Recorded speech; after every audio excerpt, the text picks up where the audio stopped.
Ladies and gentlemen, welcome to the last day of a 5-day online FDP sponsored by Atal Academy, hosted by Lendi Institute of Engineering and Technologies English Department. We welcome again you so formally. We have even our speaker Tirthankar Chakraborty sir is already available with us and he is on time. Thank you so much for your patience, sir. We'll wait for other 3-4 minutes. Thank you, Vinay Kumar, our coordinator, sir, also is online. Thank you very much, sir. We'll be going further with another 4-5 minutes after the participants join. We have a fashion that the participants who have almost been engaged in multitasking, sir, at their own interest, at their convenience, they are permitted to join our FDP. There are seriously engaged participants and there are some senior teachers who are with us since the beginning. As you all know, this FDP is sponsored by AICTE, Atal Academy, started with a vision of how to take photography, media and other associative things of these two into 21st century classroom. So often our polls that we have had as results and then the assignments that we have conducted, lectures that are made and resource persons discussions with participants or participants in turn discussion with resource persons. So often, so far, most of the outcomes which we expected are being met. To start with, Professor Ramji, Honorable Vice Chancellor, who emphasized on the importance of Atal FDPs in implementation of new education policy in his talk. Followed by him, Professor Sujata Mukherjee sets the context by giving away an interesting picture of how this pandemic has given a new hope, new normal for the whole educative initiatives that the teachers have undertaken. Followed by her, we have one young gentleman, an author and a teacher of soft skills from Andhra University, Dr.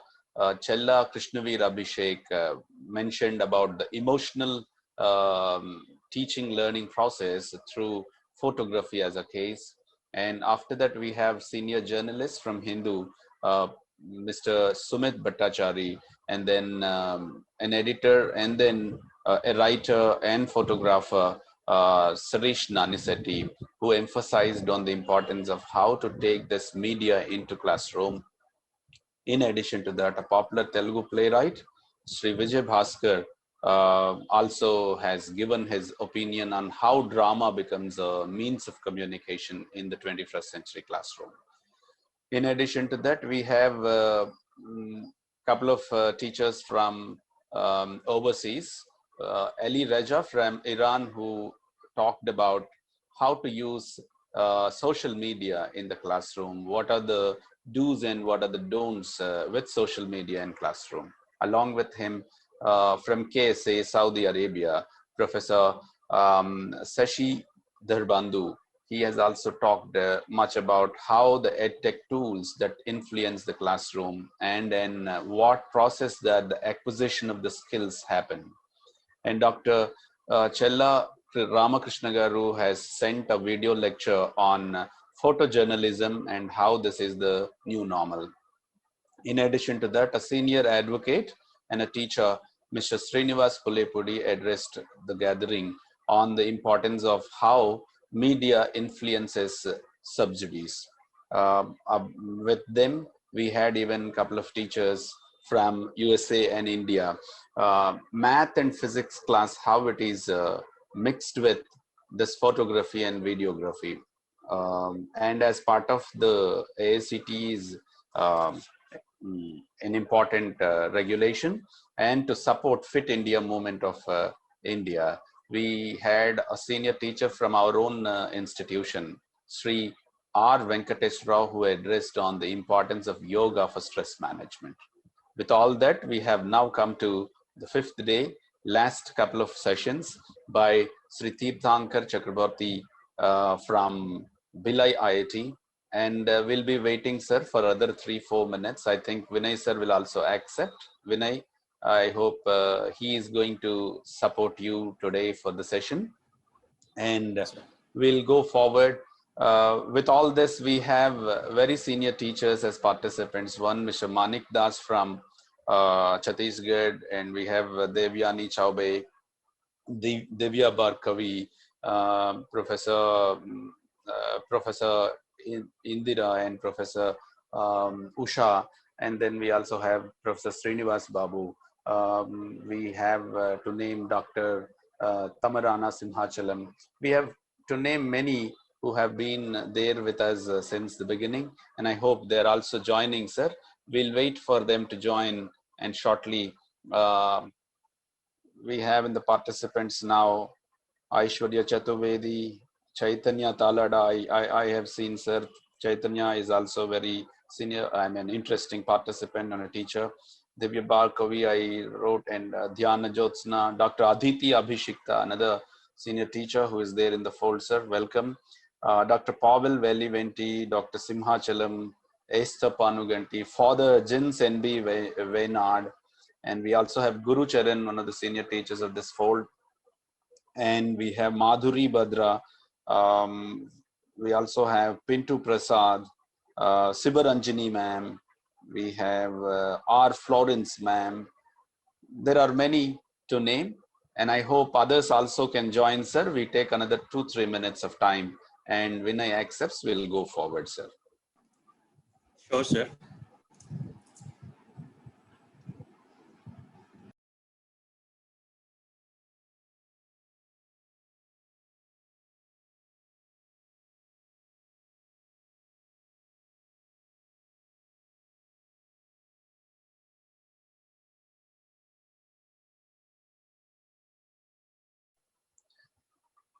Along with Tirthankar Chakraborty, one of our good old friends from our Department of English, Sri Paul Spurgeon Nicodemus, is going to attempt his experiment in bringing in a very interesting model of how to use gadgets, and then how to make photography as a better tool for the 21st century classroom.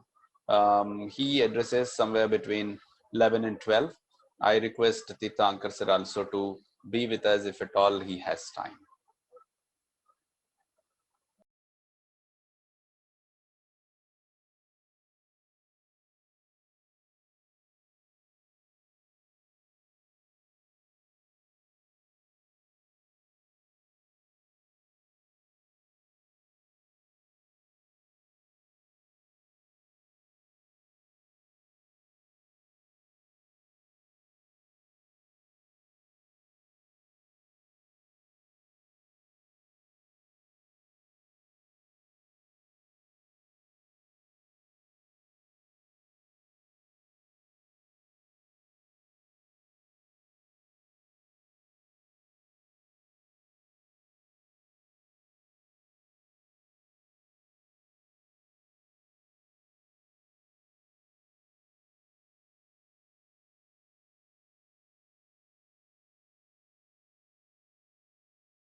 Vinay sir,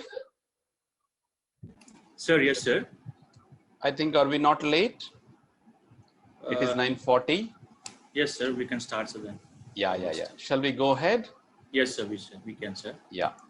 I request coordinator sir, Sri Vinay Kumar Bhaktula from Team English of Lendi to carry it forward with the Tirthankar sir session.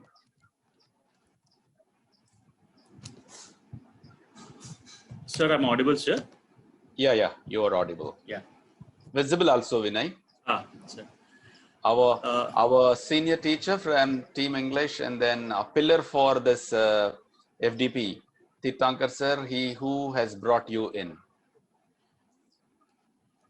Good morning, everyone. In fact, good morning. Namaskar, Dada. Kirekoman ache, bhalo cho.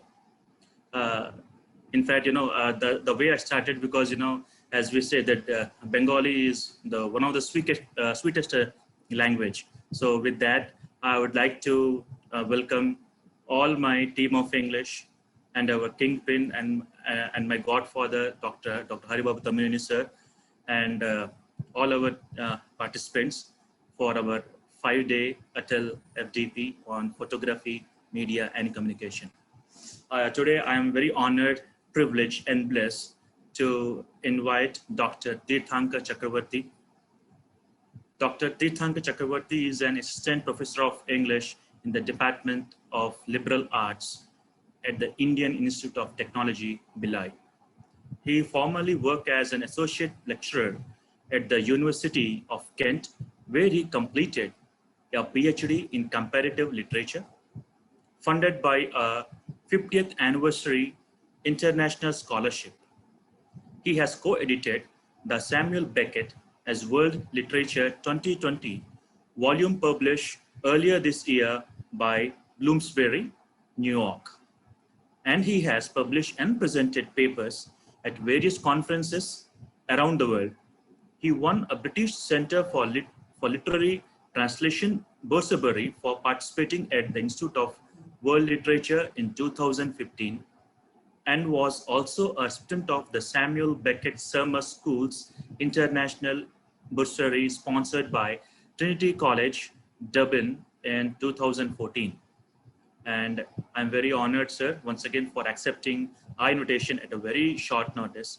In fact, we are blessed today, and I request all our participants to listen to our Tirthankar sir with the rapt attention so that we can gain his knowledge through his wisdom.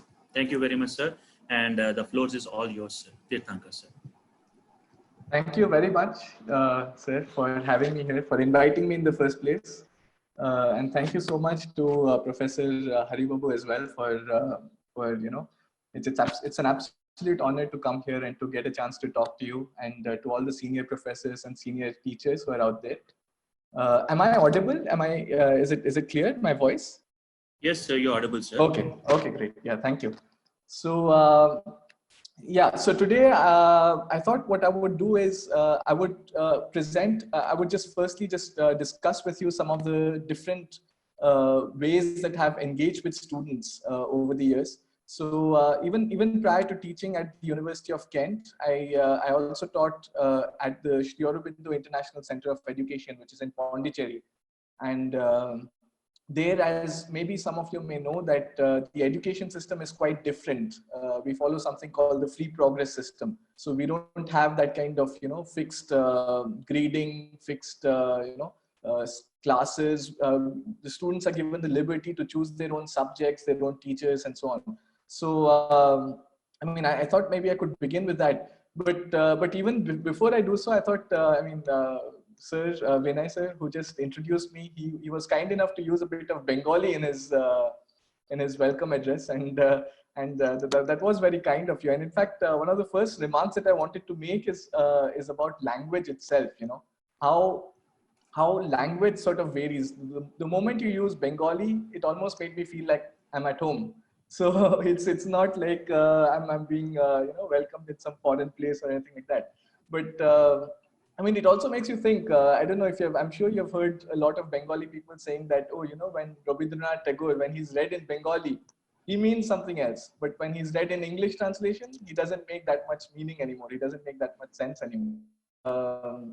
So that also shows the kind of how language itself has an impact on our sensibilities, on our on the way we learn, on our in fact, the education system. So being brought up in a multilingual community makes you a very different person when compared to being brought up in a single language community.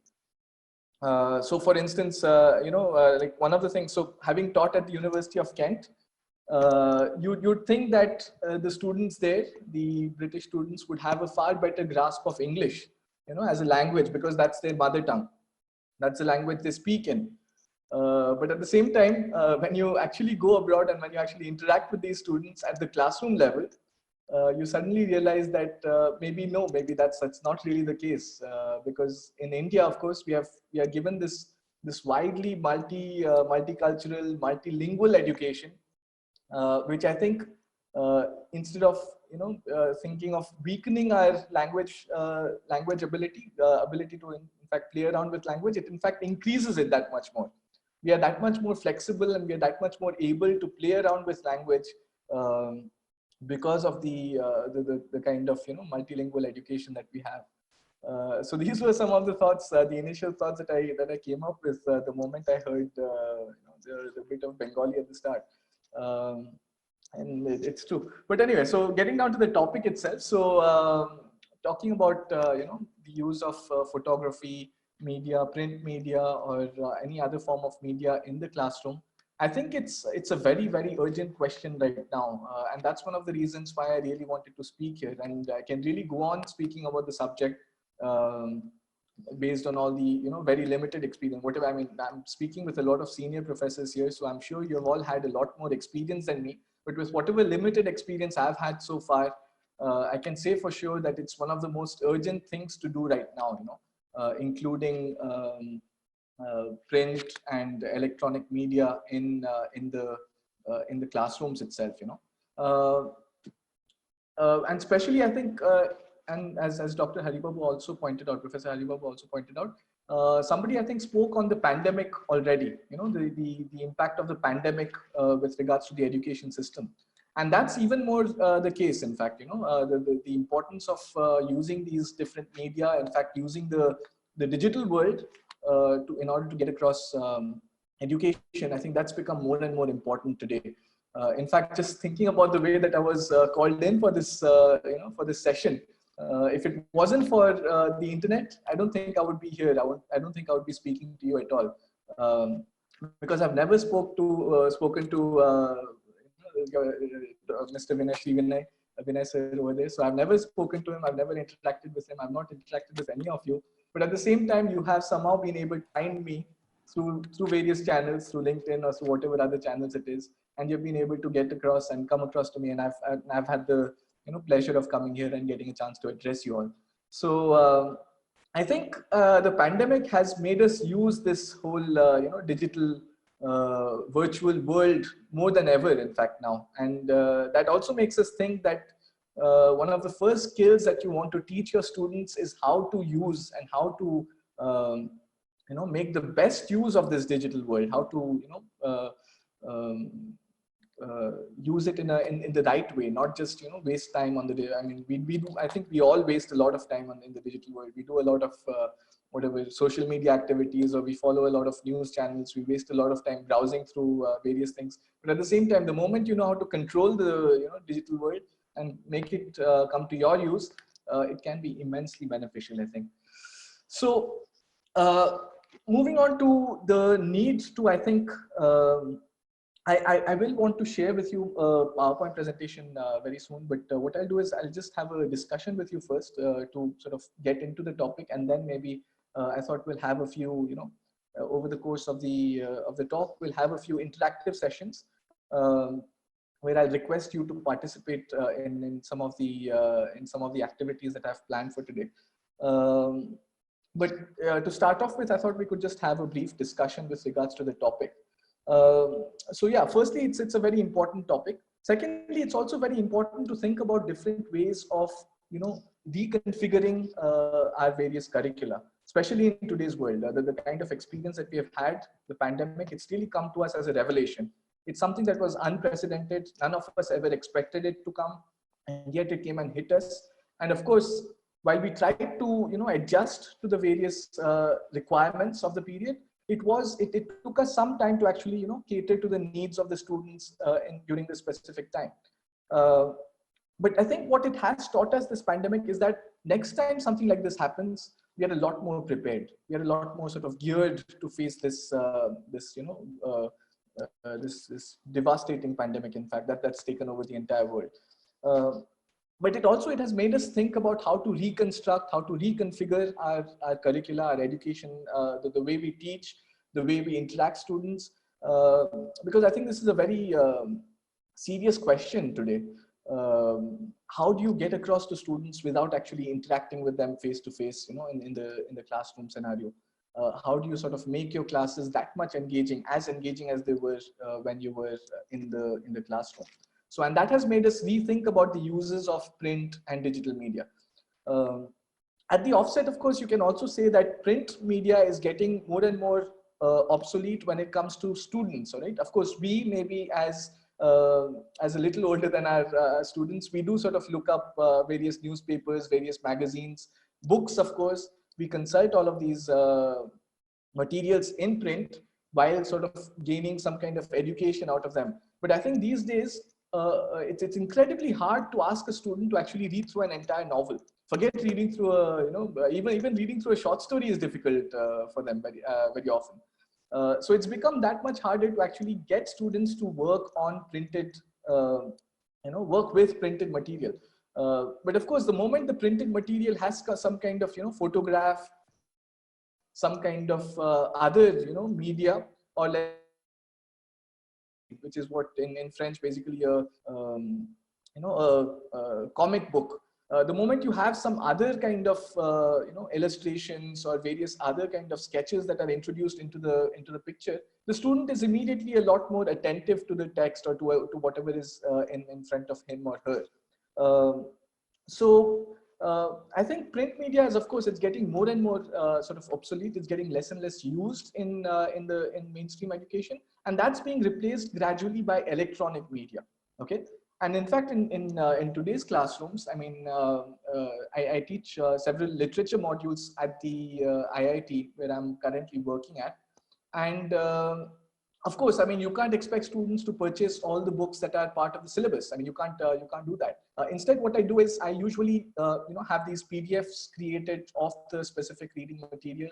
I send them out, and I not only just send them the PDFs, but I also send them a lot of PowerPoint presentations with a lot of multimedia like photographs, YouTube videos, or a lot of various links, various connections to make with the specific text.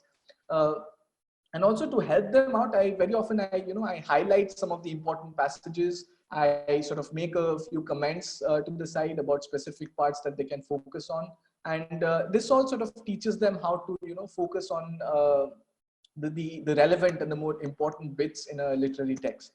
So the main point is that we are gradually moving away from printed media, and we are moving more and more towards this electronic platform, so to say. And in fact, in a very brief minute, I mean, in a 5 minutes or 10 minutes maybe, I'll send out a link to you, Google form, and I'll ask you to maybe fill in some of some information with regards to a collection of photographs that I'll have. So you'll see how we can use these various different means of interacting with students in the digital platform.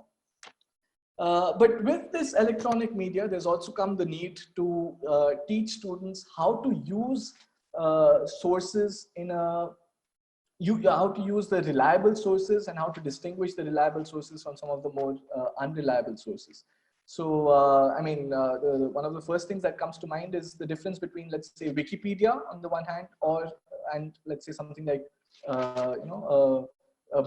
Britannica, Encyclopedia Britannica. I mean, both of them are available online, but at the same time, Wikipedia is something that anyone and everyone can edit. I mean, you can log in, you can sort of create your own account, and you can edit an article. You can send in your suggestions. You can even create your own article as long as you don't have any kind of personal interest in the person or in the organization or whatever it is that you're writing about.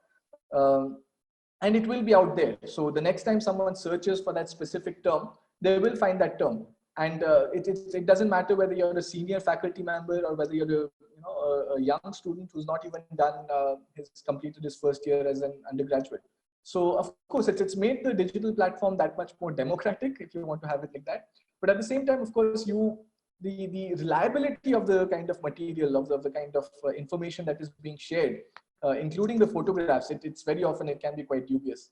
In fact, after coming to IIT Bhilai, I've been traveling around Chhattisgarh quite a bit, especially because of the lockdowns. We are not allowed to go out of the state. I mean, it's been the case for quite some time now.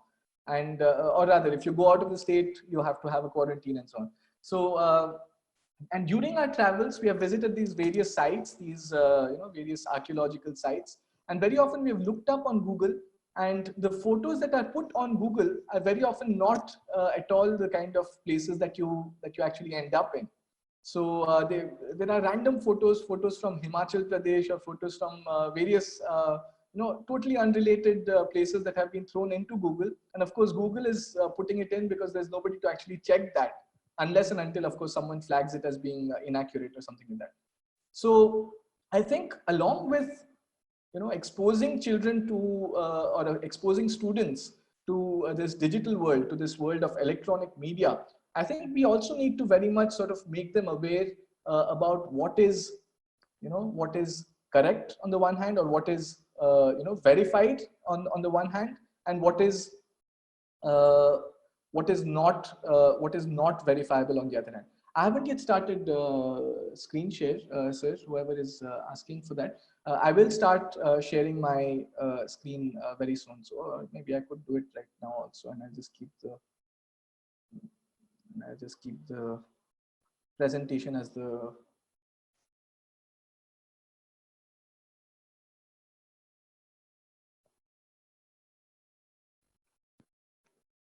All right, so that is my screen for you. So in case that's more useful. But yeah, as I was saying, so I wanted to just discuss things before actually moving on to the presentation itself. Besides that, I also wanted to tell you a bit about how I have personally used these various forms of media in the classroom so far. So I think I mentioned that I taught at the Sri Aurobindo International Center of Education even prior to moving to the University of Kent. And in this very ashram, very liberal kind of education system, we had various projects that we gave out to students. And one of the classes that I used to take was creative writing. But of course, one of the things that we need to keep in mind in today's world is that creative writing is not just used in terms of writing on pen and paper, right? It's I mean, even back then when I was teaching in 2010, I think it was, I think students had outgrown that habit of just putting creative writing onto paper. I mean, that was not the only aim of creative writing. Of course, I mean, you can read up various authors, you can mimic their styles, you can look up various journals, you can look up various newspapers and mimic the styles of these various people. But also you can use a lot of other media. Like for instance, one of the assignments that I used to very often do with my students is I used to give them a photograph, a photograph that I find is meaningful, has some kind of sense attached to it, and will in fact put this into practice and see how it actually works in a bit. I used to give them these random photographs, and I used to not tell them anything about the photograph. And I used to make them write something about the photograph, maybe a paragraph, maybe a short story, maybe anything that is sort of related to the photograph. Maybe it begins with the photograph, maybe it ends with the photograph, or the various ways that the writing can somehow address the photograph. So photograph was one of the things that I very often used. But besides photography, I mean, there was also there's this other thing that had come up. I mean, this is something that I had learned in Britain, and after coming back to India, I sort of tried implementing it with some of the Indian students. But there is also something called radio play. I mean, it's something that's always there, that's always been there in India, of course, but it's not so much part of definitely not part of our curriculum or part of our courses. And a radio play that is applied in a specific locality. Okay, so for instance, this is one of the assignments that I'd given one of my batches back in the ashram. I told them that so you are in Pondicherry now. Now you want to get some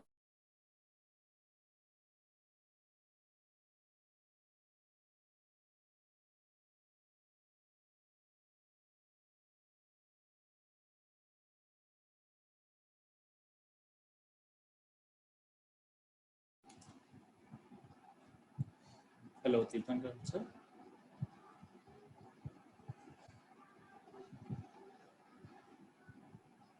Of Pondicherry, so to say. And in fact, that had really sort of brought out some of the best parts of the students. They had literally gone out on the streets, and instead of taking these typical touristy shots, they had gone to the peanut vendors, the groundnut vendors, and they had sort of recorded the kind of noises that come when they are doing that on the beach. Then they had gone to the Gandhi statue and they'd seen these toy helicopters that are thrown into the air, and they'd sort of captured that, the whirring noise of that.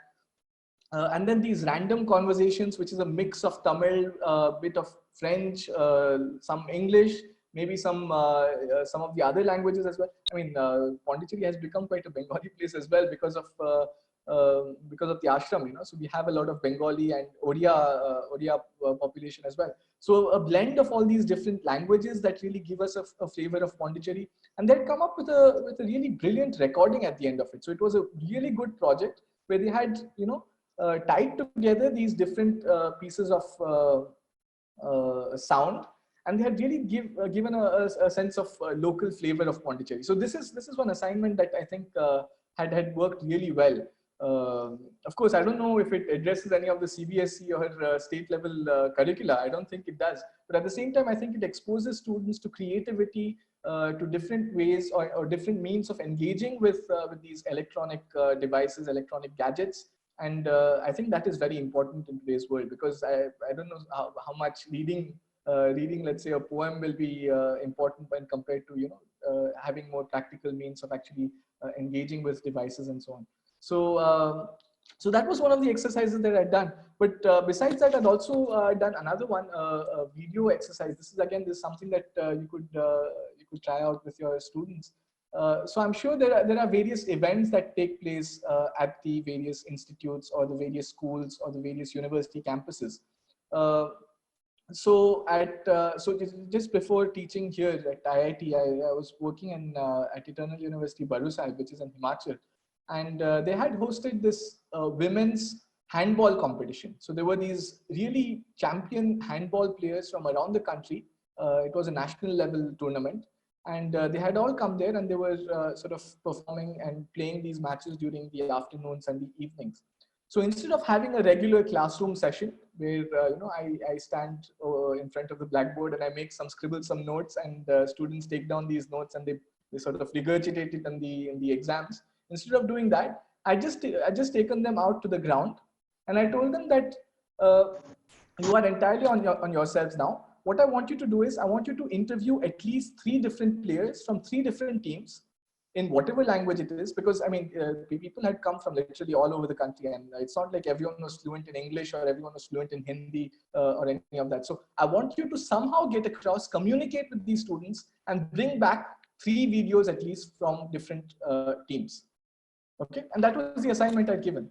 And I mean, no classroom session, nothing of the sort. Just go out there, put it into practice, and then come back and report, and let's see what you get out of it. And I think that was one of the things that that really sort of struck them, that suddenly they were out there, and they felt that all the confidence, all the kind of comfort that they have in the classroom, it's gone.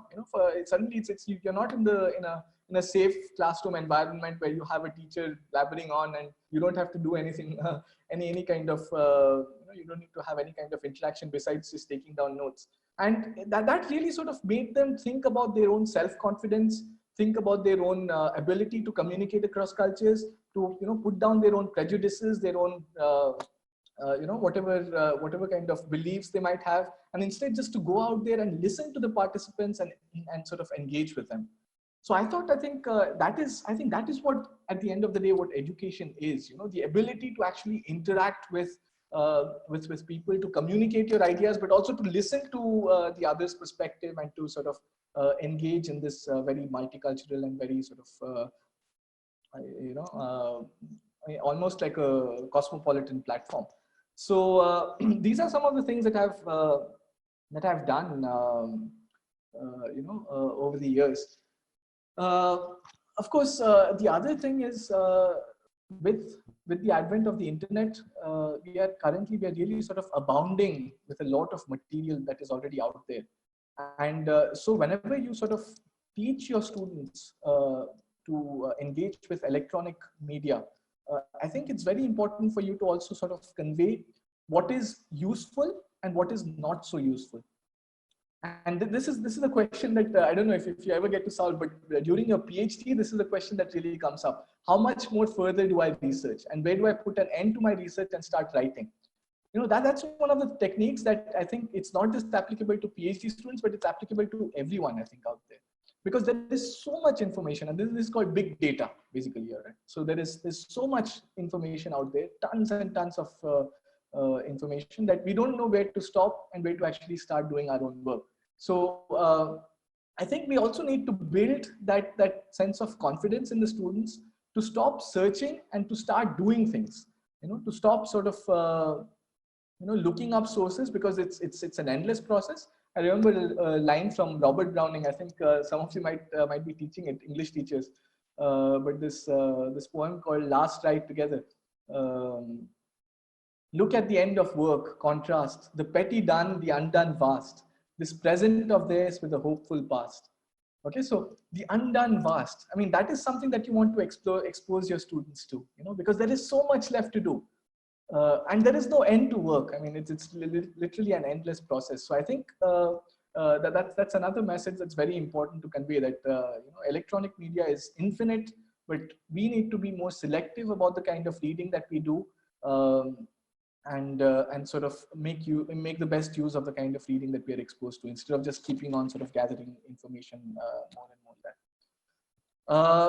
Another thing that I wanted to address is the kind of changes in the uses of these various digital electronic media that I've seen over the years. So back at Kent, when I taught students in Britain, we had only one digital platform. So there was one, I don't know if it's there in your institute or any other institutes in India, but there was a platform called Moodle, M-O-O-D-L-E, Moodle, right? So this used to be the platform where we shared all our class notes, our class PowerPoint presentations, our various links to the text that we discuss, or even the texts themselves at times, all right, as long as they were not under copyright, under copyright, basically.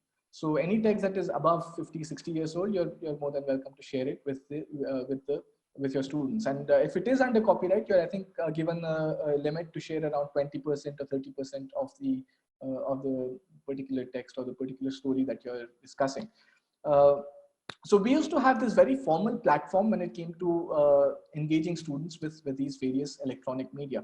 But of course, now that things have moved on, especially now during this pandemic phase, I think we have started using a lot of the personal kind of what used to be personal apps in former times, and we have started using these personal apps to sort of get education across through those various means as well. So for instance, Facebook has become something quite popular. WhatsApp, of course, I mean, WhatsApp has become the practically the official means. It's almost replaced the email system, which is which has its drawbacks, of course. I mean, WhatsApp is something that you usually use for your friends and family. I mean, that's what used to be the case traditionally. You sent out jokes, you sent out hello, good morning, how are you, etc. But you rarely actually communicated an assignment through WhatsApp. But that's what we're doing today. So WhatsApp itself has sort of adapted to this various. And in fact, talking about these different platforms, I was talking to a Britisher, a person who had come to visit India, a teacher, in fact.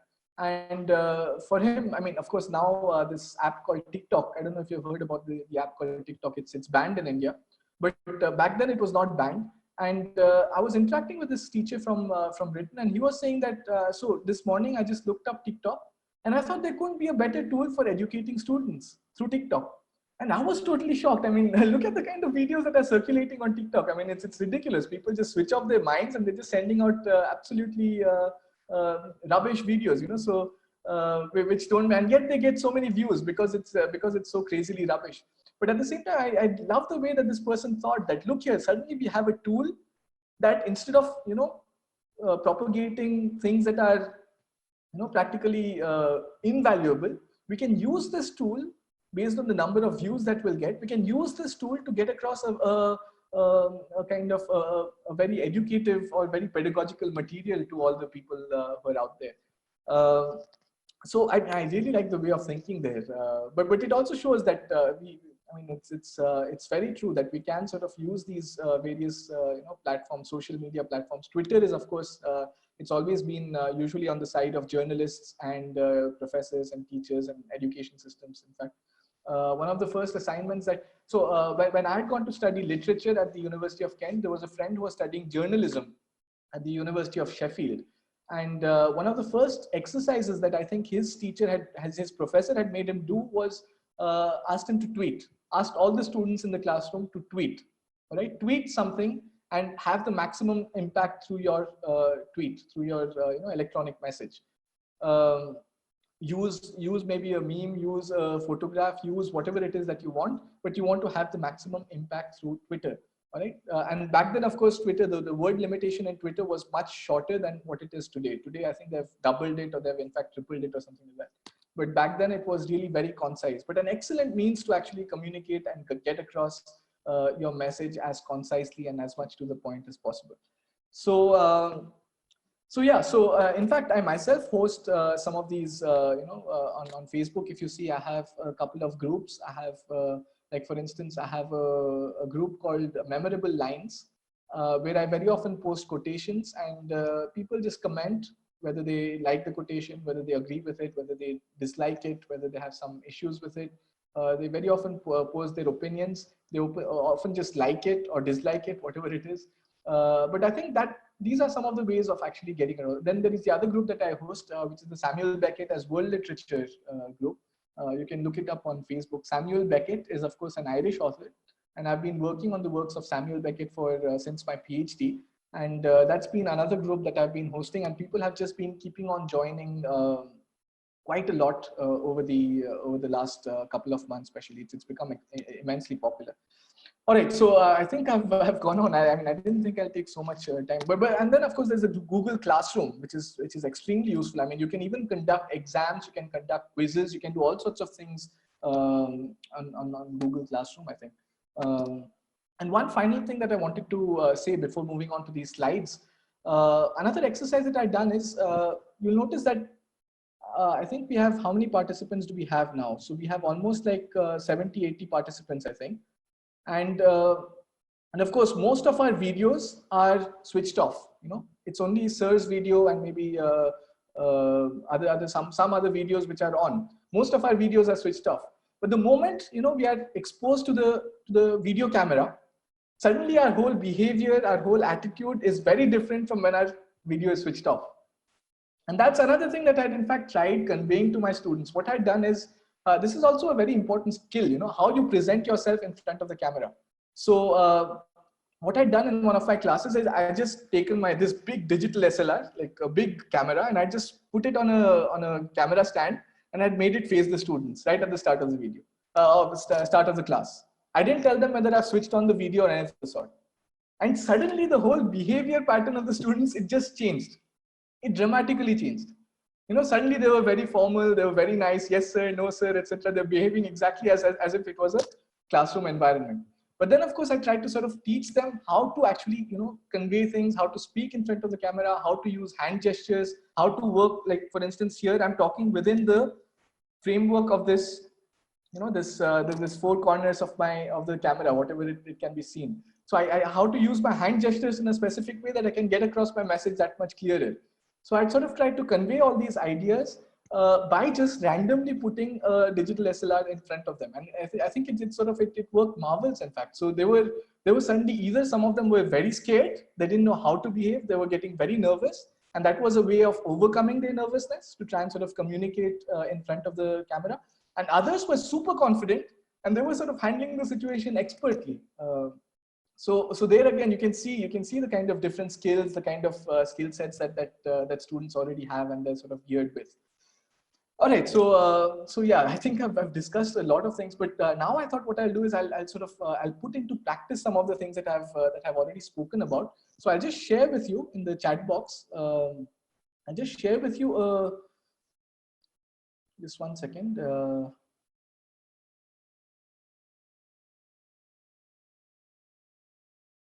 So I'll just share with you a link. Okay, it's a Google form. If you are on a computer or a PC or even a mobile phone, you can always try and just open this link. The link won't be clear until I explain what exactly the thing is about. So if you could just open the link.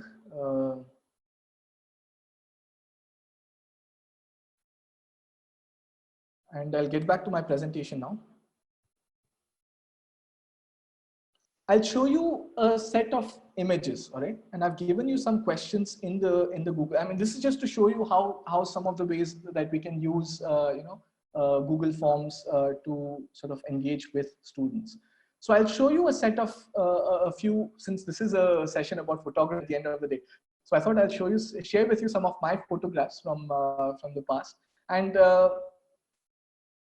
it's asking for permission, is it? What's that permission? Wait, let me just check.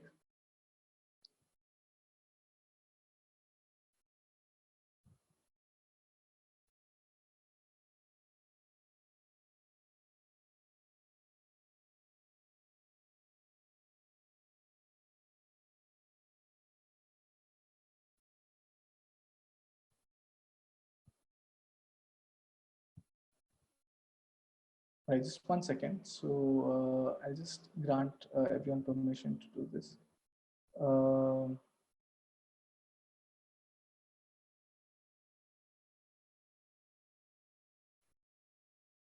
Yeah, there we go. All right. Can you please try this link again?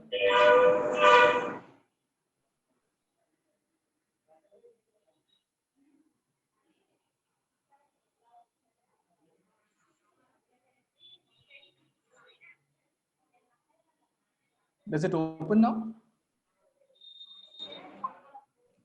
No, sir, it's still asking a permission. Is it? No, I just thought I just wait, just 1 second. I'll try it again.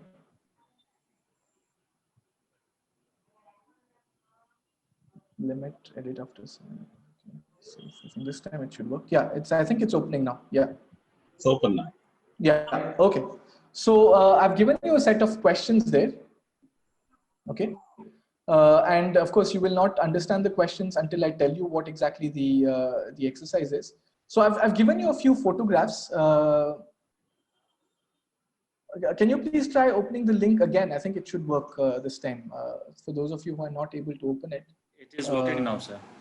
Yeah, yeah. Working now, sir.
Vinay sir?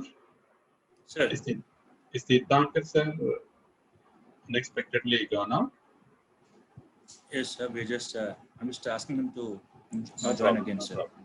He might be joining. Yes, sir. Ladies and gentlemen, I hope there is a technical glitch for the presenter. He'll be coming back.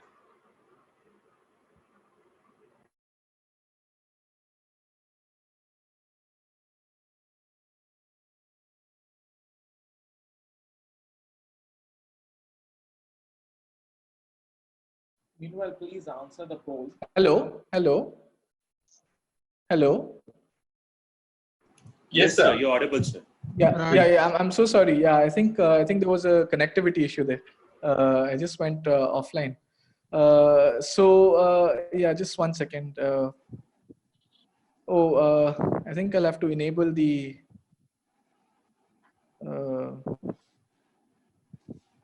Enable the screen share screen option. I think it's gone. Vinay sir, if you could please enable the. You're made a co-host, sir. You can share. Yeah. Thank you.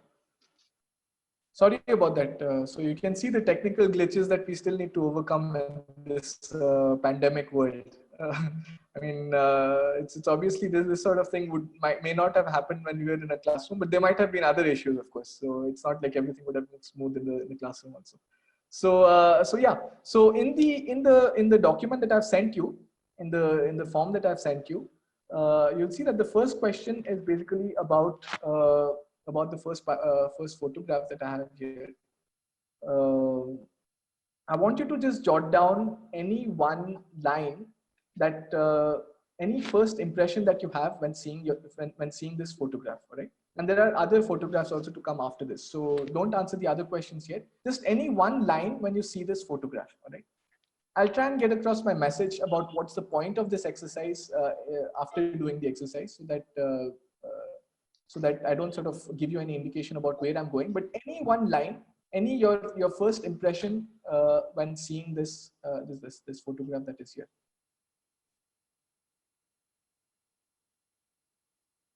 Yeah, there is no image that is attached with the form, but the image is attached in front of you. I mean, in the PowerPoint presentation that I'm sharing with you, right? So the first image is this. So any one line, your first impression that comes when you see this photograph before you, all right? There is no right or wrong answer. So yeah, literally, I mean, you can share anything you want. It can be a phrase, it can be a short sentence, it can be anything that you want, right?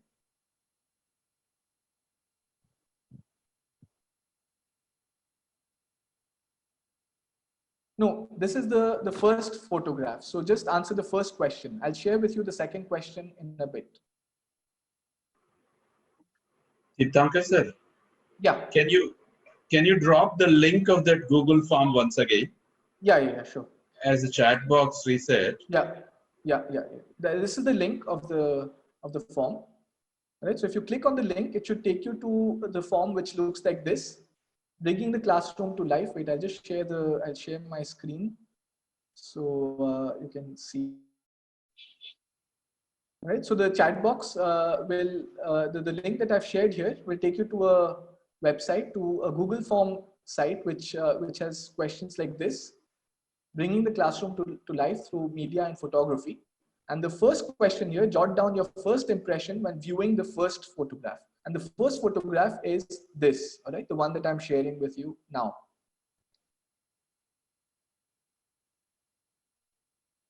Yeah, that's a good one, Aishwarya. Ma'am, I'm not sure who is exactly messaging there, but yeah, that's a good one. So maybe just write that line in the Google form. So can you please show the second photograph? It's asking for second photograph. Yeah, now the second photograph, this is the second photograph. All right, move to the second question. Second photograph, this is the second photograph.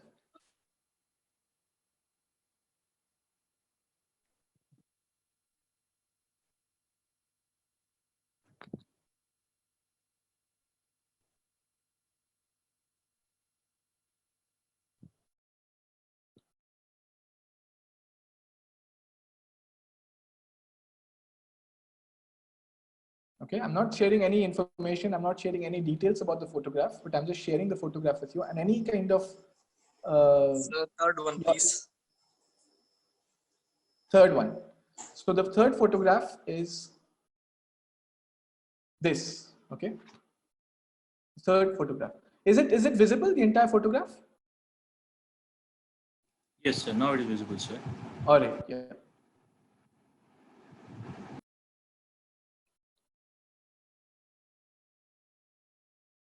Okay. Third photograph. I think third photograph was quite easy. Just one thing.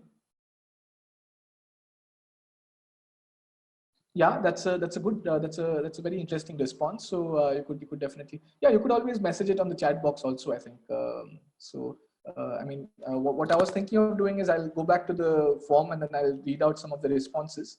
But yeah, if you want to share it on the chat box, you can do that also.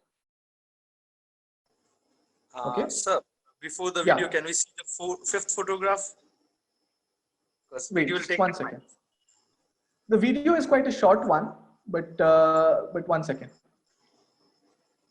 So this is the video that I had. Maybe we'll skip the video for now. But yeah, I wanted to make a point before moving to the next photographs, next set of photographs. Right. So let's just see if we have had some responses already. So I can see there are 5 responses already. All right. Let's see some of the responses we have had. Can you all see the responses? So you can see here, one of the first response was nature. The first photograph, nature, one word, nature, right? Next one was, I seem to be engrossed in the image without any distortion. Attractive photography, peaceful, beautiful sunrise. Sunrise or sunset, but it looks fresh with sun rays. Shades of nature, wow, beautiful one, shades of nature. Soothing, serene, refreshing. Very pleasant feeling when I look at such scenery.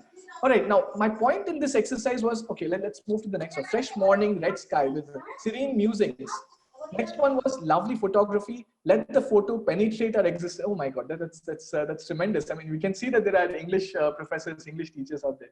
The richness of the Indian temples. Okay, that's also a very unique response, I think. Man-made artifacts make wonders. Wow, tremendous.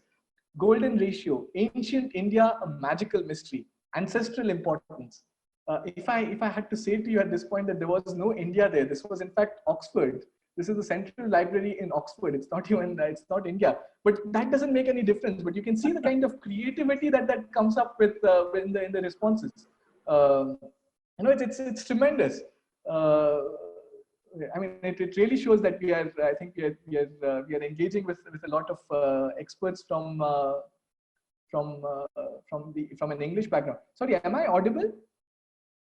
Have I got disconnected? Yes, sir. Yeah. No, sir. You are audible. You're audible, but your form is loading. Yeah, that's right. So I thought maybe I got disconnected again. I'm wondering why this is not working. But yeah, I think we've got an idea about what the exercise was about. You know, so we have one photograph. I've shared the same photograph with all of you, and yet you have all come up with your own unique responses to the specific photograph. Right? And that really shows how multimedia, how using these different media can really sort of bring out the creativity in the students and how they can sort of engage with the photographs in a very different way. So with regards to photograph, I wanted to just highlight there are 2 main things. There are 2 differences. So one is it teaches us about the past. So the photograph that I had taken about Oxford, for instance, it was the Central Library at the University of Oxford. But that's a historic memory that will sort of stay with me. But that's not it. That's not the only function of a photograph. More than that, it recreates an experience for the viewer. All right. And the experience need not be the same experience that we all shared, that we had when I actually took the photograph. Right. And it comments about the present and creates possibilities for the future. All right. So these are the two functions. And we usually, what we do is we generally just think about the capturing a moment. You know, we try to capture the moment, but at the same time, a photograph means so much more than just that. Right. And that is where I think how you can use photography and how you can use these different kinds of media in the classroom, you know, how much of an impact they can have, because a photograph is not just a a memory of the past. It's constantly, in fact, if you think about the poem, this is one poem that I had to share with you, knowing that this is an English school, of course. But the photo here of the daffodils, it's not taken in the Lake District. It's in fact taken in Switzerland. And you have this last stanza of the daffodils, for oft when on my couch I lie in vacant or in pensive mood, they flash upon that inward eye, which is the bliss of solitude. And then my heart with pleasure fills and dances with the daffodils. Right? So the initial experience, the kind of joy that the poet had, or the speaker had when seeing the daffodils, it's in fact multiplied that much more when thinking about the daffodils again. And that's the ability of a photograph as well. You look at a photograph, you can heighten your emotions. You can sort of, enjoy that moment so much more than what it was back then. And here, of course, it's getting a bit more philosophic. This is Gilles Deleuze, who's a French philosopher. And he says photography, if there is photography, is already snapped, already shot in the very interior of things and for all points of space. All right, so every moment, in fact, right now, if you take a photograph, you will have some kind of, if we all stand and smile, that will be one type of photograph. If we just keep the screen on the, like this, in the screen share option, we'll have another kind of photograph. But the whole world is full of photographic images, it's constantly out there. And the moment you sort of capture it, the more sort of, that much more kind of responses you can get. In fact, this also takes me back to the other poem, which I'll not read out to you, but I think a lot of you would have read it. This is part of the CBSE, I think, 11th standard poem, where you have this poem called A Photograph, and this girl, she's recalling the time when she spent with her mother on the beach, and they have a photo of this together. I'm sure you all remember this. In case not, I'll share my slides with you at a later point. And we can always discuss it. You can always take a look at it later, right? There was one last photograph that I wanted to share, and this is the last Google form question that I had, and this was to make another point. But let's not move to the Google form, but just tell me, just mention in the chat box, what does this photograph do to you? This is called the Gates of Heaven. It's a place in Bali, and the person jumping like, I don't know, Bahubali over there, it's in fact none other than me. But what does this photograph say to you?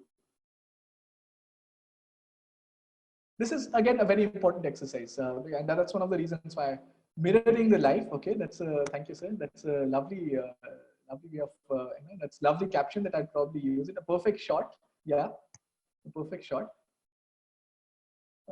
So these are some of the responses. So yeah, thanks for the responses. But if I tell you something about the photograph, suddenly it will make you realize some of the problems of sharing photography. So this photograph, you can look up this this place online, and you'll find plenty of sky is the limit to enjoy the life, exact reflection, etc. You can look up this place on Google, Gates of Heaven in Bali, and of course when you go there, you notice. So what does this bottom image say to you? What is there at the bottom here? So of course up is the actual image. What is the bottom image here? Yeah. What is the bottom image? I think whoever is Santosh Kumari, yeah, I think she has in fact he has messaged me privately, but I think the answer is out there already. But in fact, when you go there, you find that there is.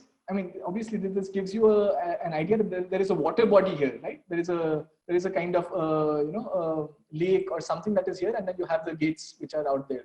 Again, this is a very Hindu kind of temple there in Bali, but it's in fact not a water body at the bottom. It's in fact a mirror.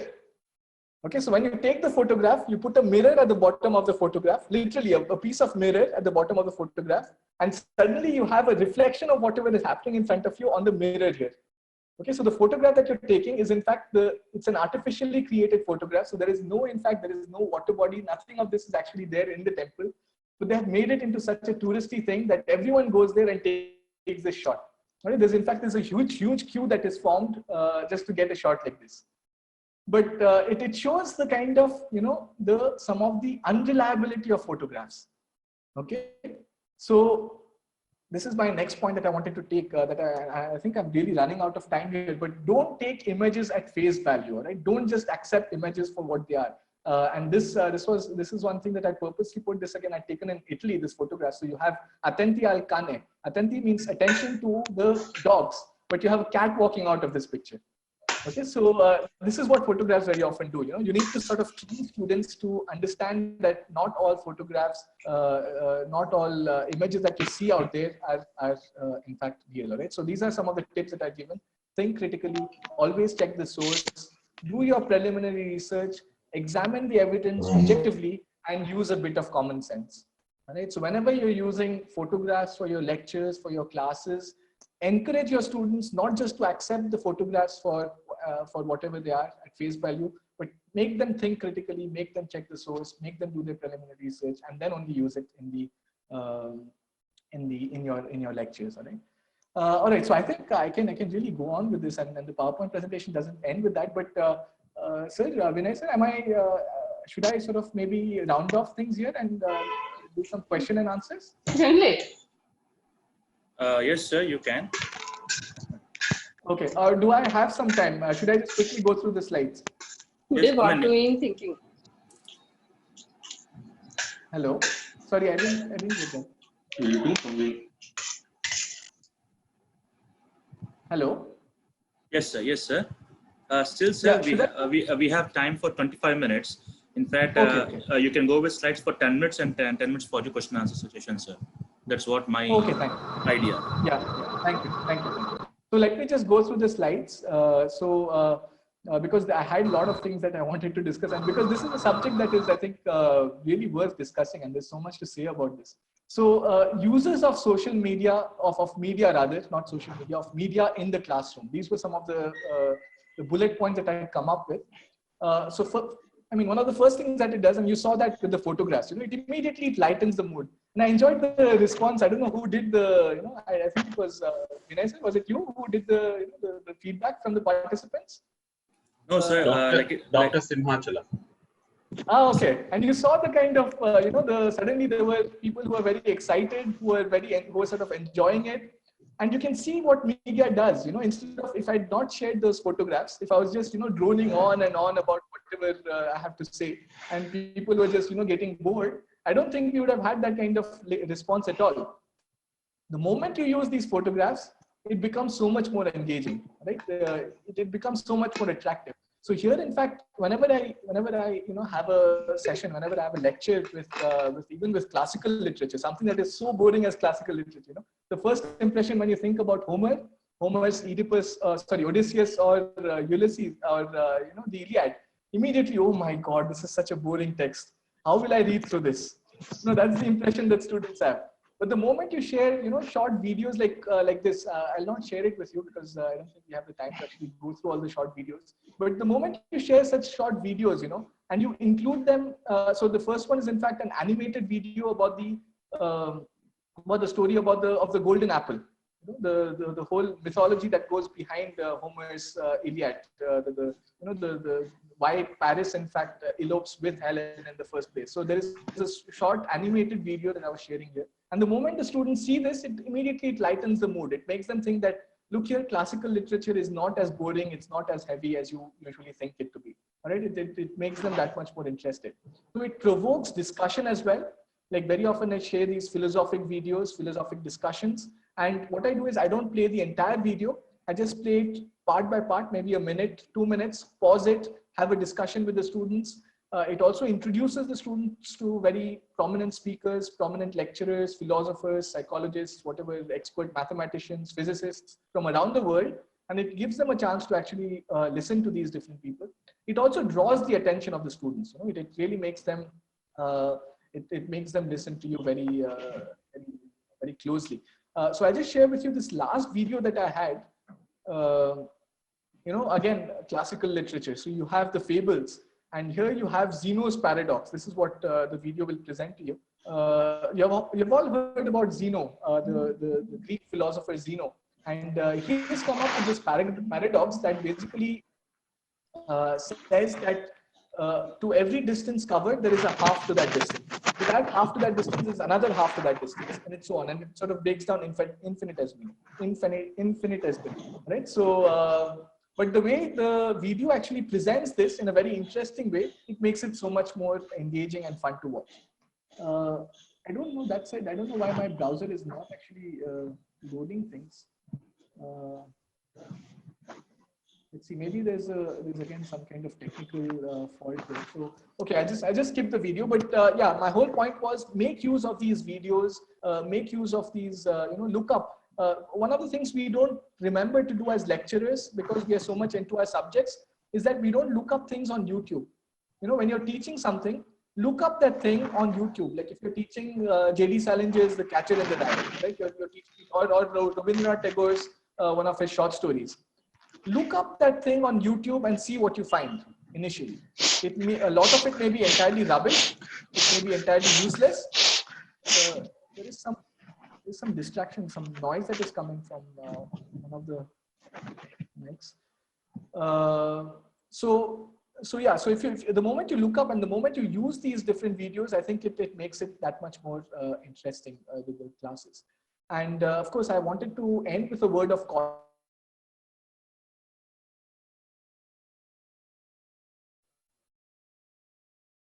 Wait, did I just get muted?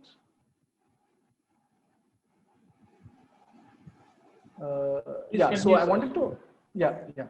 So I wanted to end with a word of caution, in fact, because not all media is useful. So firstly, using media requires that much additional work, additional research work. So as the lecturer, we should be always willing to put in that extra effort to use it. Be careful about copyright issues. Infringing copyright is something that is quite serious, especially if you're doing it in a page or in an official platform. It may also distract students. Like I remember in a school that I used to teach several years ago at Dalhousie Public School. I think I taught there for 4 months or so. And there, one of the teachers had shown some very gruesome video about a pet cat or something like that. And one of the students had fainted watching the video. It was so shocking. So be careful about the kind of things that you show. You don't want to overly distract students. You want to sort of keep that in mind. You want to use it in order to make them happy, but not at the same time distracted. So it's a combination of that. And often it may not be directly relevant to the topic of discussion. So it's very important that you use only the kind of media that is directly relevant to the discussion. Otherwise, it just leaves the people confused. Nobody will understand why you're using that specific image or that specific that kind of thing. All right, so with that, I come to an end to my talk. I hope I haven't bored you too much. I hope I've tried to keep it as engaging as possible. But yeah, so these are some of the platforms that I've tried using, sharing my info in. So there is, of course, the IIT Bhilai website. There is the academia platform, LinkedIn, Instagram. Incidentally, we have a Instagram page as well, Findway Stories. Findway instantly means somebody who thinks of home as everywhere, rather than thinking of home as a specific location. Findway basically means somebody who thinks of home as everywhere. And there's also a blog that I've shared.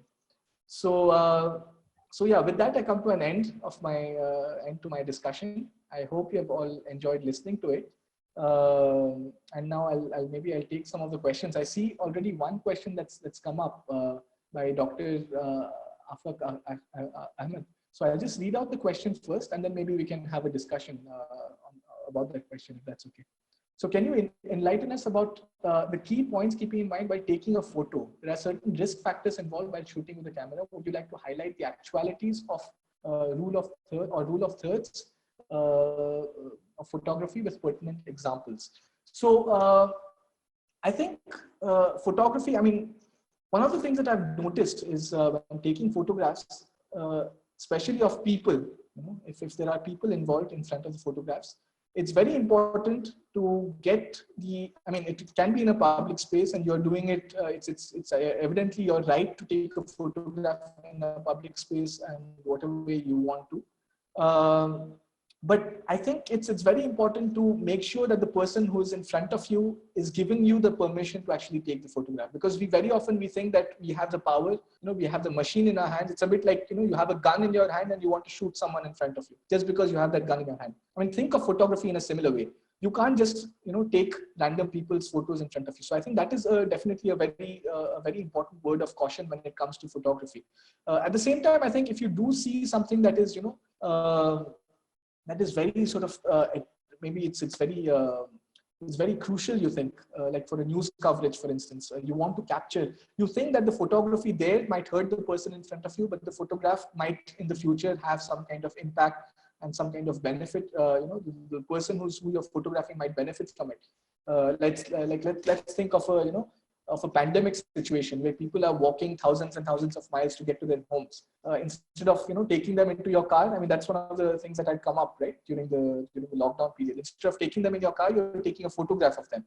But at the same time, by taking a photograph of them, you're making the whole nation aware that that not everyone is comfortable during the lockdown period, that there are also issues that need to be addressed. So I think if you keep all of that in mind, photography is, of course, it's a very useful tool. It's very sort of it's very relevant. I think sociologically it can really help a lot of people, but at the same time I think you should sort of be aware of the dangers of photographs as well. With regards to nature, I think there's a lot you can do with photography, but keep in mind always the frame. Think about all the various perspectives, what you want to highlight, what you want to do, what your photograph will actually mean to a future audience. So keep all of this in mind when actually taking a photograph. So yeah, I hope that partly answers your photo. I mean, Dr. Ahmed, I'm not really a photography expert. I will not claim to be that, but I love photography as a hobby. So I do take a lot of photographs, especially of nature, especially in and I use these photographs for my classes as well. So for instance, when I teach the Greek classics, I very often use photographs from Greece. So I visited Athens and I'd taken these various photographs in and around Athens. Not with me standing in front of all the photographs, of course, but of the various places and of the various archaeological sites, the sculptures, especially the sculptures, these beautiful Greek sculptures that were out there in the museum at Athens. And I use them for my classes as well. So yeah, but I'm not a professional photographer per se. I mean, I love photography, but I'm not a professional as such. I hope that answers your question partly. Sir, we have hand raise. Madam Santosh Kumari. Yeah, madam. Yeah. Sir, good morning, sir. I'm Dr. Santosh Kumari from Vigyan. Yeah. Very nice presentation, sir. Frankly speaking, because the topic is very different, and you have done justification by giving a lively session. I have a small query, sir, because from English background, like generally we have picture perception round when we are going for CRT, campus recruitment training. Okay. So there, the pictures will be given, and students are supposed to write the information related to that. So can you suggest which points students can select in order to have a better, perspective? Just one second. I'm sorry. There was a thing that started off at the last. Could you just repeat that last bit of the question? My earphones it suddenly started playing a video. Ma'am, if you could just repeat the last bit of the question. So it was about going out for campus recruitment and showing photographs and asking students for their responses. But what was the question at the end?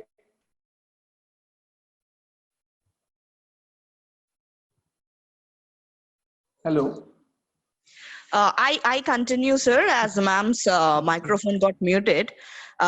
She asked, like, can you suggest the best way to speak or to narrate or to speak on the photograph? That is picture perception detail test. Thank you. Yes, ma'am. Yes, ma'am. The same question, sir. Right. So this is from the student's perspective. You want to see it from the student's perspective? Okay. From student's perspective. Yeah, so I think creativity would be something, or originality, I think, would be something to be very much encouraged when it comes to this sort of exercises. So how original the perception is of the students with regards to the photograph that's given in front of you. I mean, someone might have a very typical, very common kind of feedback with regards to the photograph. But I think those students who can come up with creative responses to the photograph that's before them, I think those are the ones who should be actually sort of encouraged to sort of give out their views and give out their opinions. So to me personally, I mean, that's something that I emphasize even when it comes to essay writing or when it comes to any kind of exercise that I give to students. Yeah, right. Originality. I think that is the key, that should be the key, marking, especially in today's world where things are getting more and more homogenized, especially in the World Wide Web. Education patterns itself, they're getting more and more, systematically homogenized. I think originality, there has to be some kind of place, some kind of freedom for originality to speak through.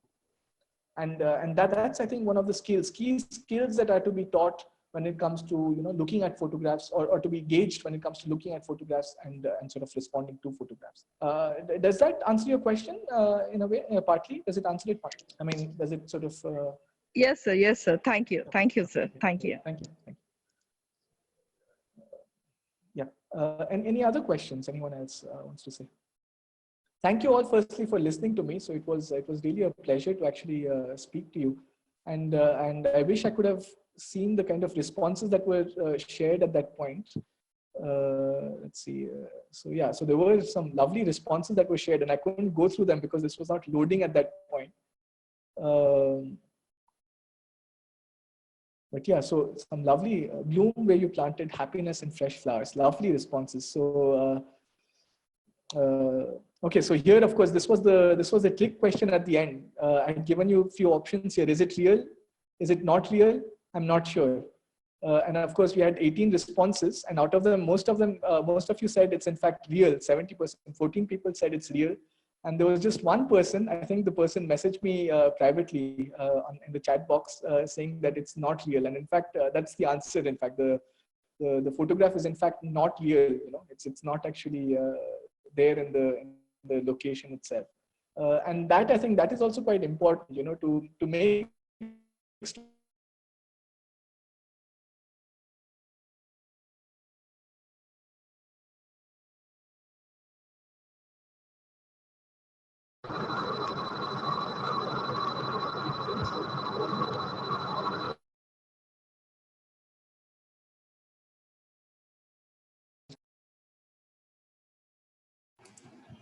Hello, Tirthankar sir. Yeah.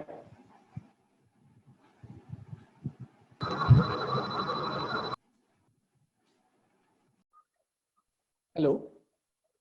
Yeah. We wanted to see you, sir. Are you there? Yes, I'm is my video? Yeah, video is also there. Thank you. Okay. All of a sudden, there was a little glitch. Okay. In the network. Yeah. No problem. Yeah. So hope that we have come to an end. Yeah, I think we have. So yeah, participants, if at all anybody would like to interact with Tirthankar sir, you can raise your hand and then we'll give you an unmute option.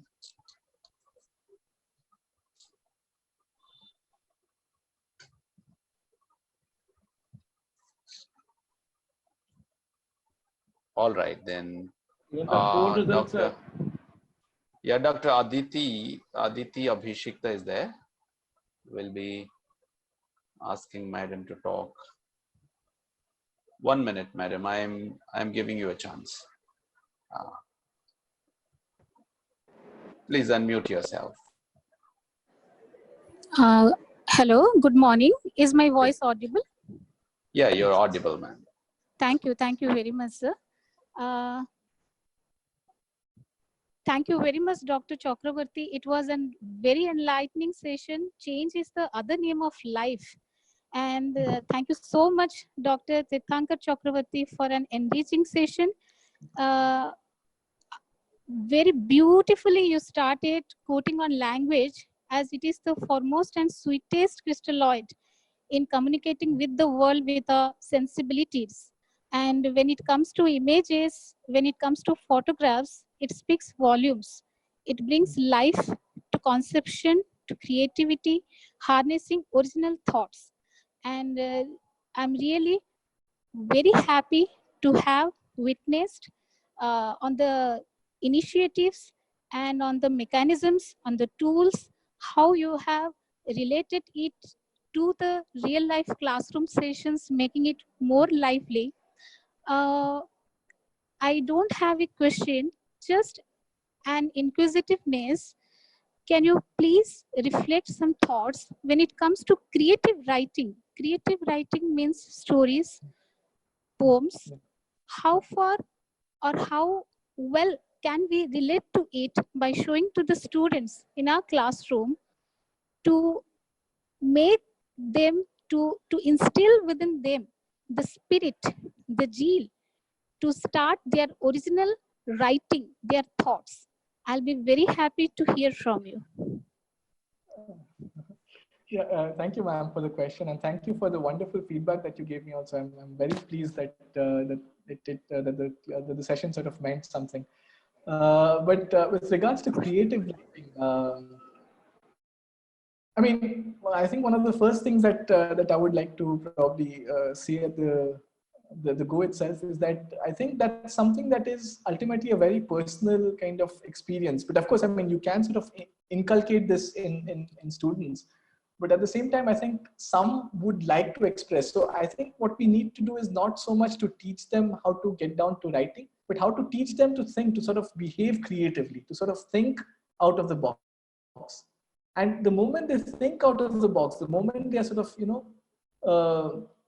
given this sort of, the seed to think out of the box, immediately the writing, be it photography, be it cinematography, whatever, be it sculpture, be it pottery, be it carpentry, whatever kind of, art form they decide to take up, I think that will immediately flow out of them. So it's not so much about, teaching them creative writing itself, but I think it's about teaching them to be creative human beings, to begin with. And the moment you have that, I think you can immediately sort of, and then of course you have the technicalities of creative writing, which you can very much sort of engage with. But I think in today's world, another thing to keep in mind is that students are less in for writing per se, as much as for, let's say, you give them something more challenging, make them think about how you will photograph, how you will capture a video of a particular scene. You want to, of course, maybe you want them to write a creative piece on a short story or something like that. So instead of giving them an assignment on write a short story, make them do a short video instead. And because the students are so much used to handling their their mobile phones, this has become the so-called the bane of education almost. But also as soon as we can make use of this bane, so the problem that is there in front of us, if we can start using it as a solution and make them use that mobile phone to come up with their short stories, use these various technical gadgets that is around them, and use them creatively. I think that also will sort of in a way sort of harness their skills, harness their inherent creativity to come up with something that is like a piece of creative writing. I don't know again if that answers your question, but I think that's the more important thing. It's to really sort of get that creative element out of the students more than anything else. So yeah, and then of course the technical details, make them look at sonnets, make them look at poems, and then absolutely, sir, absolutely. Thank you. This is what I wanted to hear from you. In fact, why I focused on particularly this aspect. Like I have started my own in the YouTube channel, one section, one column on creative writing, especially on some of the poems that during this pandemic time, this is the time where we can have a wake-up call for the students to visualize, to analyze, to reflect, to revive, and to rejuvenate with the present situation in the contemporary times. Because everything is dynamic, it is not static, and that one wake-up call among the students that will have a different kind of transience, that will take a longer time, it will have a lasting effect on them in due course. And such kind of initiatives are really appreciable, and I thank you very much for allowing us to have a link with it once again. Thank you very much. Thank you, ma'am. If you could just tell me the YouTube thing, I'd love to check it out. If possible. So my name is Dr. Aditi Abhishekta. And if you just type in my name, several videos will come up, and one of them is Touch of Eternity. Okay. That video name is Touch of Eternity, part 1. I have kept one of my poem where I have tried my best to make the students aware, to make the students conscious of the present time and what really the power lies in their hands and in their mind to create that will be unique. Everyone is common, everyone has thoughts, everyone has a mind to think, but what makes you different from others is your visualization, is your perception of the surroundings. That I'm trying my best to make them really feel about it. And that name is Touch of Eternity, part 1. Part 1 is transience, transformation. Okay. I'll look this up. I'll look these up. Thank you. Thank you very much. Thank you very much, sir. Thank you. Thank you, Aditi. There are other 2 hands too. We have Srinivas Babu. Sir, can you unmute? Is that option come to you, sir? No. We also have Simhachalam. Can you unmute, sir? What's happening? I'll try from the other window. Okay. Himachalam sir. Please Yes, unmute Himachalam yourself. sir, I've given to you. Is it not possible for you? Yes, sir. Yes. Yeah. Thank you. Sir, I'm unmuting my video as well as audio also. Yeah, you are Sir, audible am I now. audible to you, sir? Audible and visible also, sir. Thank you very much, sir. Thank you, sir. Whatever visible, I can't see myself, but I can see myself in your responses, sir. Thank you so much. And this is a wonderful program for a couple of days going on. This is the last day. I'm very much, as we all aware of the fact that these are the tough times we are all together facing. Actually, we are at our workplaces and tough times. But all the sessions I have been participating and witnessed as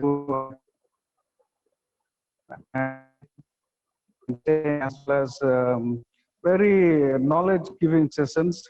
I just want to add one point, and just a couple of minutes back, one of our participants asked a question, some kind of query. That is a picture description related query.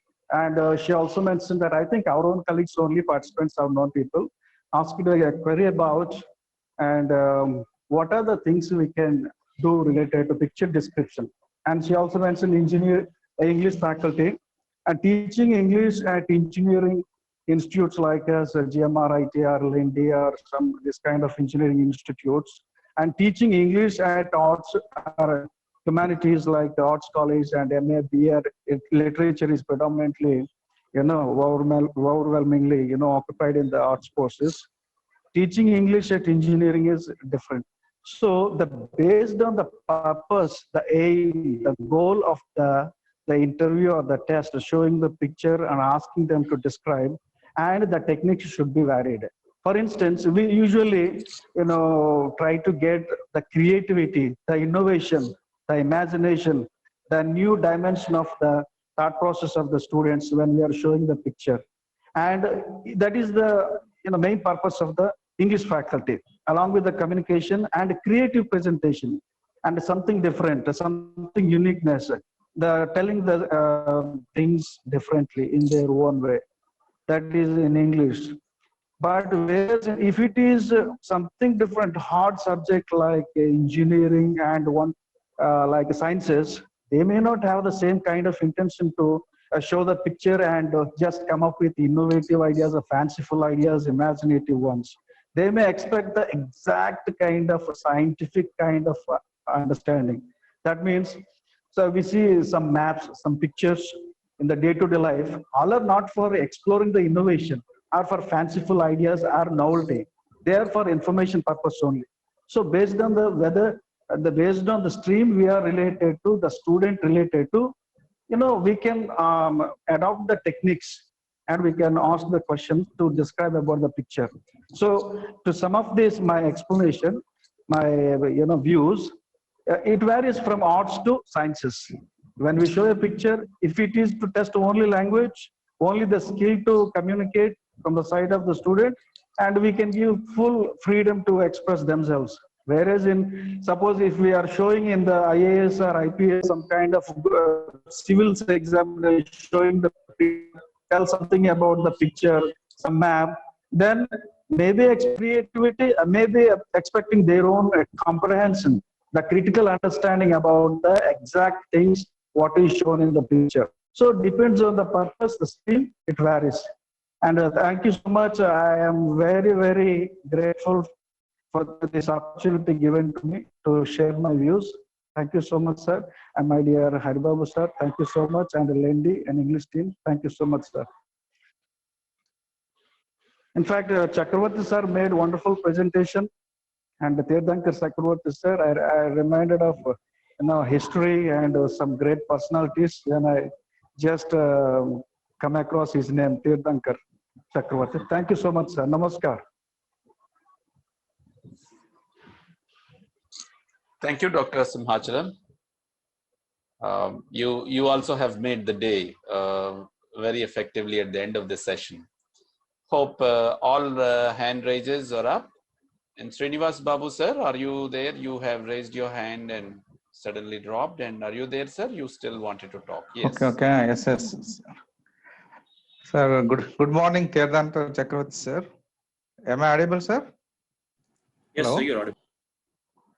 Yes. So this is only thank note. And as far as your presentation is concerned, each and every faculty member requires creativity.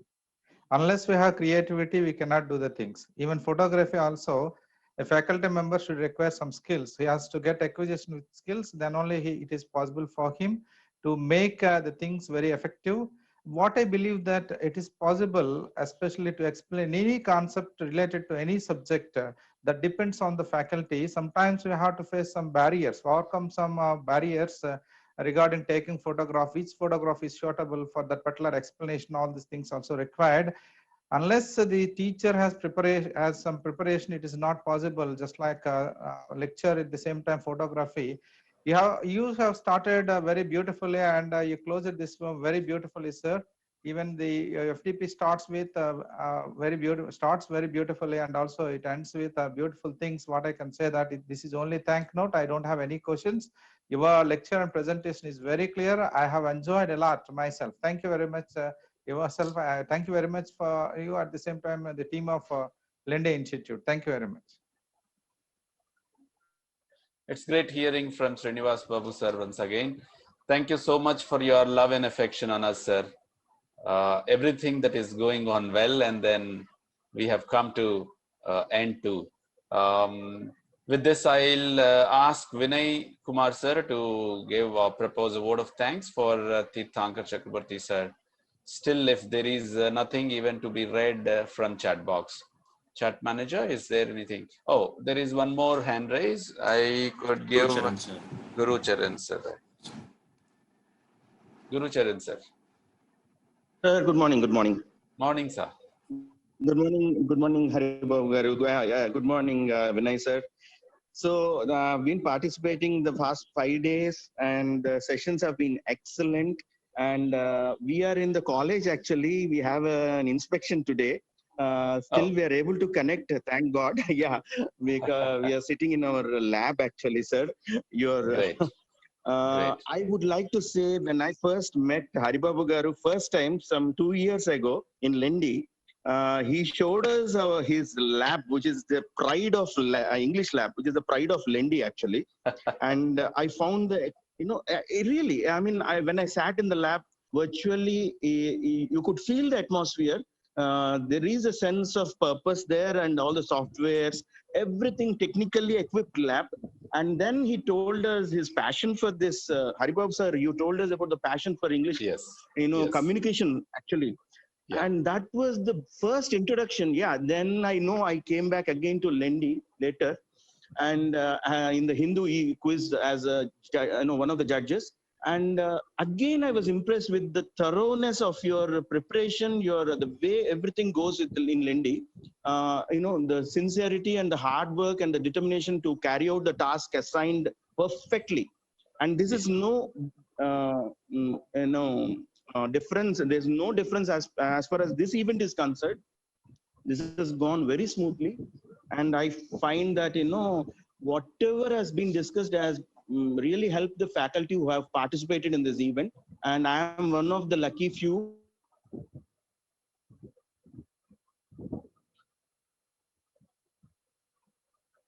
Gurucharan sir, I think we have your voice is dropping, sir. Your voice is dropping.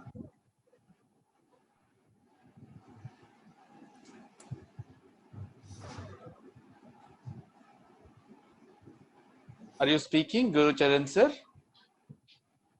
I think, sir, we have lost. All him, right, sir. we can ask Gurucharan sir once again to talk later in the other half. And shall we now go forward, Vinay sir? Yes, sir. Yes, sir. Once again, thank you very much, Dada, for enlightening us.